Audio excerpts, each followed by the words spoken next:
Ինչ ապրեցիր առաջին անգամ, երբ ակումբում բեմ բարձրացար։ Երբ եղբայրս ինձնից գնաց, ես կորցրեցի ամեն ինչ։ Ու այդ ժամանակ ինձ նույնիսկ հետաքրքիր չէր, թե ես մեծ բեմում կերքեմ, թե ակումբում։ Ինձ նույնիսկ դա չէր հուզում։ 2 ամիս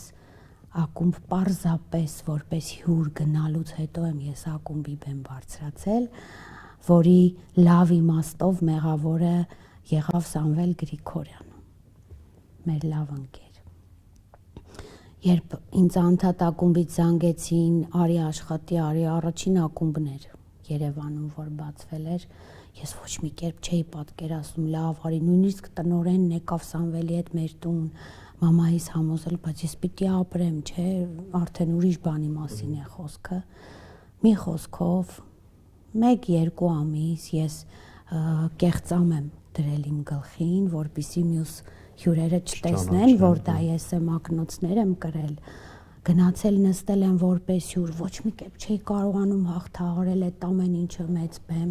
մեծ բեմ, բայց հետո ես հասկացա, որ նաև ժամանակներ են փոխվել։ Նույն իմ շատ սիրելի Սամվելը Գրիգորյան, Արմինեն Գրիգորյան, իմ բոլոր ընկերները, Արփինեն, Վարդանը Սարգսյան, բոլորը նույն այդ մարդիկ հիմա էլ ակումբային կյանքով էին ապրում եւ ես բացառություն չէի։ Շատ ծանր էսպես ապրումներից հետո ես հաղթահարեցի եւ ասեմ, որ վատ չեմ զգացել, ինչ առումով, քանի որ այդ ժամանակ այդ իմ կողքի մարդիկ բոլորը իմ կարգավիճակում էին։